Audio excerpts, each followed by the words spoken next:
Hello, this is Katie from Vintage and Vinyls. I'll be spinning some rockin' 50s records every week here on my channel, as well as showing you some cool Coca-Cola collectibles and other neat vintage finds. Stay tuned!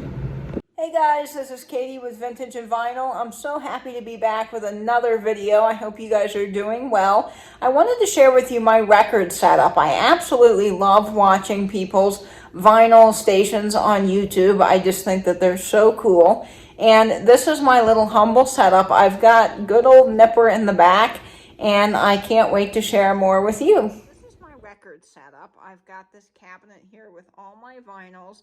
And then on top, I have my speakers and my record player. Now, I know a lot of people are going to say, oh, Katie, why do you have your speakers next to your record player? That's really bad. The bass will cause the needle to jump and scratch your records. I know, but you live in an apartment and you can only do so much with the space you have. So here it is. So let's start off with Nipper here. He watches all my records spin around. I love him. He's just so cool. He's not an original. As you know, those are really expensive. And a lot of them didn't survive because they are chalkware. But this guy's just a 70s reproduction. But I do love him. He's really cool looking. Over here on the wall, I've got an insert sleeve that I found in an old record. It's actually depicting Capitol Records. And I think it's just really neat. Over here, I've got Coca-Cola. It's the real thing. Coke on vinyl, and I have Columbia here, and this is a Coca-Cola record that was put out in Coke time by Eddie Fisher. There's the sleeve. It's a souvenir, and everyone got these, and it's got Coca-Cola on it, and this one is the Tony Bennett record. And then framed here, I have Coca-Cola, and this is really a neat piece. It's the Madison time, and it shows you how to do the Madison, and it features Coca-Cola. So I just think that's really neat. So on my top here, I have the Fluance RT-82 record player, and this is a really great record player. The plinth is really solid, and I'm just going to move some records here off the top that I was listening to. And I really love the sturdy tone arm, and I've upgraded the cartridge to a Ortofon red. If you're looking to upgrade, this is a really good cartridge. It's really warm sounding, and it definitely adds a lot to your records. Now, in the future, I would like to get the blue, and then eventually maybe the bronze, but you know how expensive the bronze is. $500 for a cartridge is a lot. But just overall, a solid record player. If you're looking to get into vinyl, stay far away from Crosley's.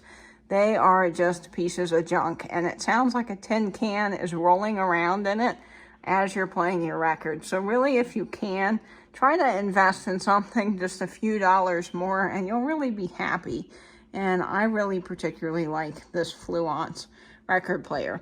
The other thing that I invested in, and I got these on sale, and I bought also from my local vinyl store. They were having a sale, and they had these.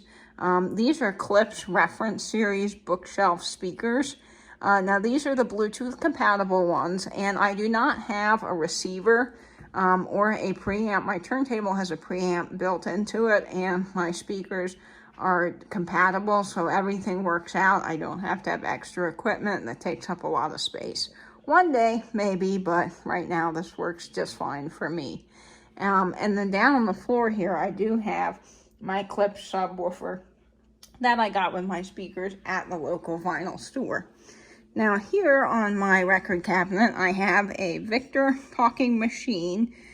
This is just a little like stamp, or more of a like a metal tin plate that came on all the old Victor talking machines. This one is the Model A, which is from 1916, I believe, and I just got the little plate. I think it's neat. I love anything that's kind of industrial and vintage, and that works out well, just to kind of have it there. So in the cabinet here, usually I move my subwoofer out of the way so that you can get to the records more easily. But in my cabinet here, I've got in the back my 45s.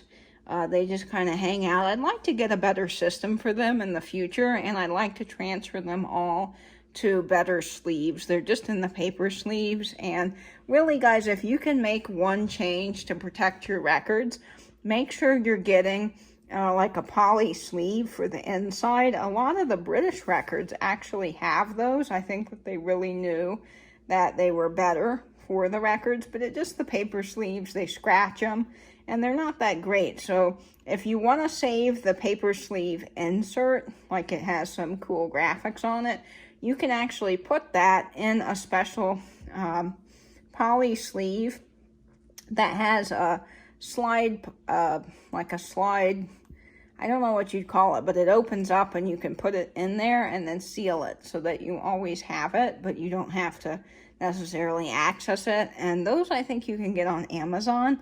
But this is my cabinet. So in the back I have the 45s. I've got a few things on top. I have a couple of these RCA Victor needle record tins. I love old tins.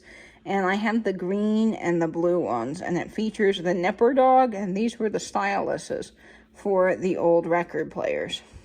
I also have a Coca-Cola come aboard floatable keychain. This is featuring the fishtail, so it's from the 1950s. And I'm assuming that Coke didn't necessarily put this out. They could have. I mean, they did a lot of advertising pieces, but then there's some pieces that Coke, that just features Coke that people did. And this might have been one of those. I don't know. But I bought it from a seller on eBay, and I really think that it's a unique piece, so it just sits in here. I also have this Edison Gold Mold Records. It's one of the old records from the Victor talking machines. And it is still in good shape. These aren't worth a ton of money. It depends which ones you get. This one has the older logo on it, but I think it's still only worth about $10, but that doesn't matter. I just enjoy the graphics. I think it's a really neat tin. The next thing I have in my record player is this pitch pipe. Now, this is special to me because my grandmother was a music teacher, and this was hers, so I just keep it in next to the records. And as a kid, I remember playing with this, so it brings a lot of happy memories to me. And in the back there, I've got a little old recipe box that just has some record cleaning things. I usually keep my zero dust in there. This is great to clean the record stylus. If you don't have one of these, I highly recommend it. They're just great for records, and you can get them on Amazon. It has like this spongy texture inside, and then you just put the needle on it, and look at all that dust it picks up. And you can wash these too, and I think mine's in need of a wash. It's pretty dirty, but they're great.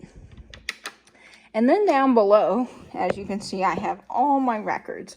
So I've got everything from Frankie Valli to the Rocketeens to the Dell Vikings, Fats Domino, Chubby Checker, Chuck Berry, the Chordettes, the Letterman, Bobby Rydell, Andy Williams, just all kinds of great stuff. And then, of course, I do have the second shelf down some other records that aren't necessarily 50s. So I've got Don Williams, some Jimmy Buffett, I've got Queen, I have some Billy Joel and Elton John, some other artists that I like that's not necessarily 50s. So this is my record cabinet. Share in the comments below what you have in yours and how you like to set up your vinyl stations. I can't wait to see everybody's. But I hope you have a great week. Be blessed, stay in, stay safe, and binge YouTube.